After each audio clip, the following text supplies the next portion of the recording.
আসসালামু আলাইকুম গাইস, কেমন আছেন? আশা করি ভালোই আছেন। এই দেখতে পারতেছেন আমার পিছনে যে মঙ্গোলিয়ায় আপনার বরফ দিয়ে ট্যাটু বানায় রাখছে। তো এটা পৃথিবীর আর কোথাও দেখতে পারবেন না। এখানে দেখেন সিঁড়ি বানাই রাখছে মানে বরফ দিয়া। কি একটা আশ্চর্য বিষয় না? তো আমাদের দেশে তো এরকম হয় না, দেশে বিরল। তাই আপনাদেরকে দেখাইলাম। আপনারা অনেকেই জানেন যে মঙ্গোলিয়া উলানবাটার সিটিতে বিভিন্ন ধরনের ট্যাটু তৈরি করে থাকে তারা বরফ দিয়ে। এই ধরনের স্ট্যাচু হয়তো বা পৃথিবীর আপনারা কোনো কোথাও দেখবেন না। এখানে আপনার এই ধরনের বরফ দিয়ে স্ট্যাচু তৈরি করে রাখে। এটা পুরোটাই বরফ। দেখেন এই বরফ দিয়ে ভেঙে যায় না, কোনো কিছুই হয় না, গলে যায় না। কারণ হচ্ছে এখানে সব সময় মাইনাস থাকে। বর্তমানে যে মাইনাসটা আছে সেই মাইনাসটা হলো আপনার -30, মানে -30 ডিগ্রির কাছাকাছি এখন বর্তমানে আছে। তো এখানে বরফ দিয়ে স্ট্যাচু বানাইলেও আপনার এগুলো ভাঙবে না।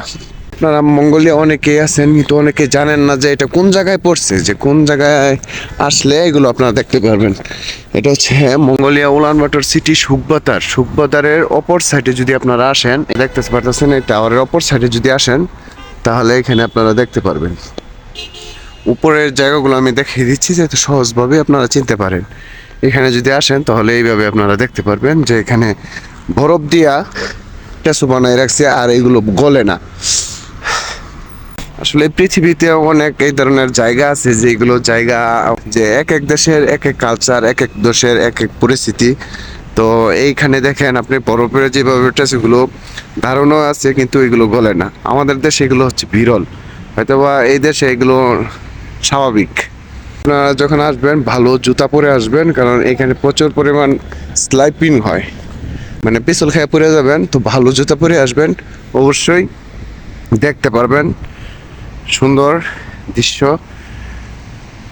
মঙ্গোলিয়ার বিস্তারিত তথ্যের জন্য আমাকে ফলো দিয়ে রাখুন। মঙ্গোলিয়ার খবরের জন্য সবসময় আমার সাথেই থাকুন।